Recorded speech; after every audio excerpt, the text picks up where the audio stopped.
Tell me how old each of you were when you joined the Navy. Got to think back about that one. 21. 21. Yeah. I was 18. 40, Yeah. 40. Just out of high school. I was 20. I was 20. I was 20. Change that, 20. All I know, when I went aboard ship, I think I was junior one, I didn't get I had to sleep in a hall in a cot. It was terrible. You slept in where? On a cot in the hallway. There is no hallway on a There ship. was. Well, whatever. It's a passageway. Boy, Well, I wasn't in it. now we got that ironed out. Well, on the Suwannee, this was a converted tanker. The stacks were back aft. Well, the junior officers' bunk rooms were back aft. So if you were on the starboard side of the ship and they had the stacks on your side, we had to wear wooden clogs because the metal deck was so hot if you stepped on it, you stepped on blisters. And each bunk had a wind tunnel type thing that blew on you, but there was hot air. So we would take our sheets down every night and just soak them and not wring a drop out of it. Take it back, and if you lay one down and cover with one, and if you got to sleep before they dried out, if you didn't, you had to recycle. Just to stay cool. What exactly did y'all do on the Suwannee? What was We were fighter pilots Okay. in Air Group 40, VF 40. We're going to talk a little bit about October of 44, the 24th, 25th, and 26th. Tell me what y'all can about those starting with the 24th. That was before our time. That was before our time. Oh, That was okay. Air Group Yeah, we- 60. Oh, We- okay. we- What was it?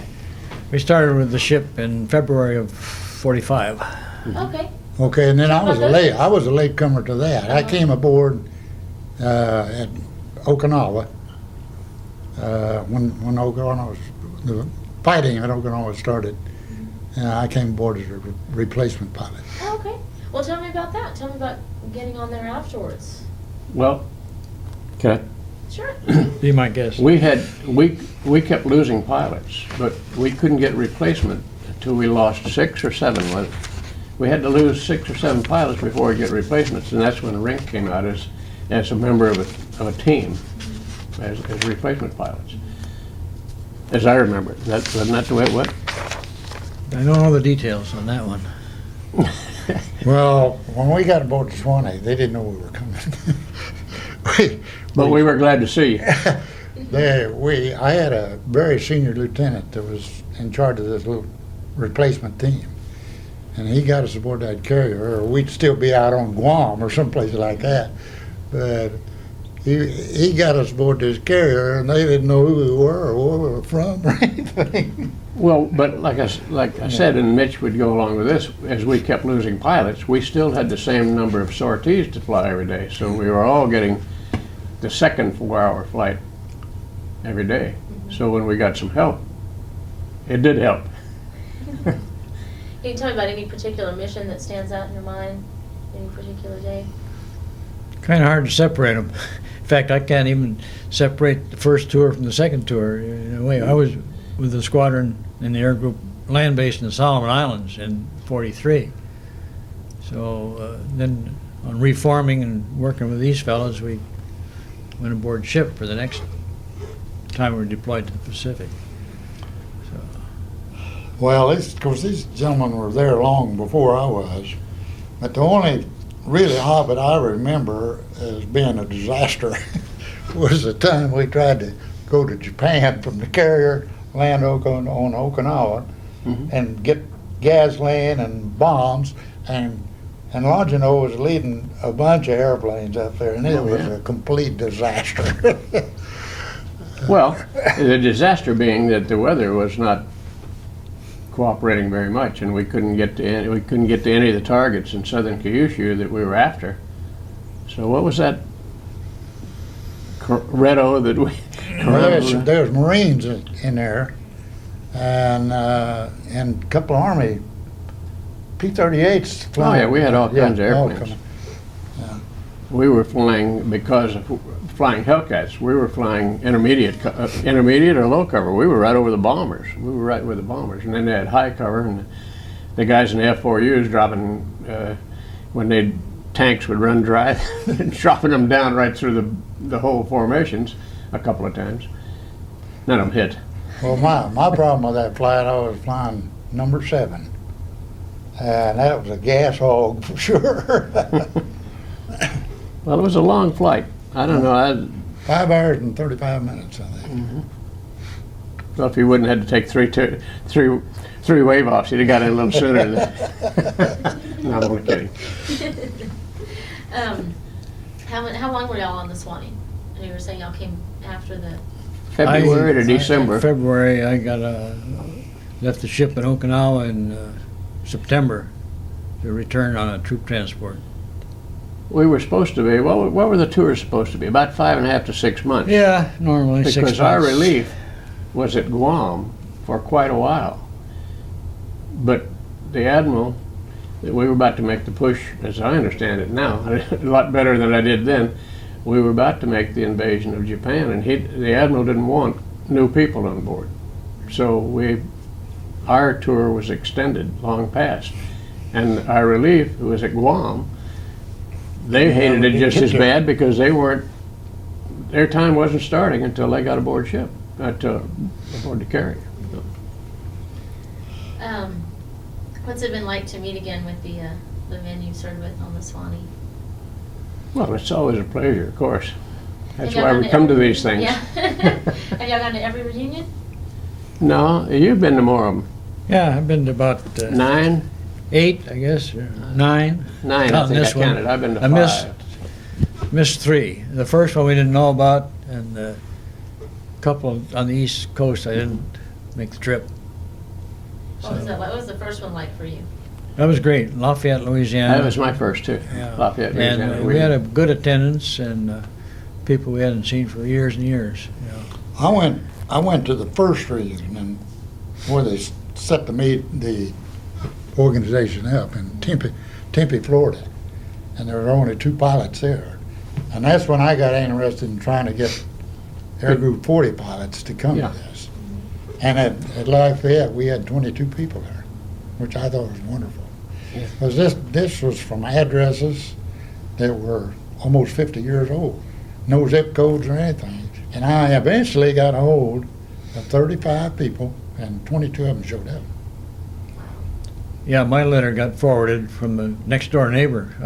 Yeah. Post office didn't do it. The next door neighbor says, "Oh yeah, there's someplace forwarded it out." Well, the 2 of us, Hometown neighbor, that is. yeah, the 2 of us stayed in until we retired. Rink bailed out early to get rich. No, I didn't get rich. We didn't know. This guy retired and then went to work for the Navy. He actually worked for him for 33 years or something. Well, I was 33 years before I retired and then worked another 10 and a half, but only on a part-time basis. Okay. So it wasn't too bad. 2 trips to the Caribbean, 1 to Hawaii every year. That wasn't too bad for a retiree.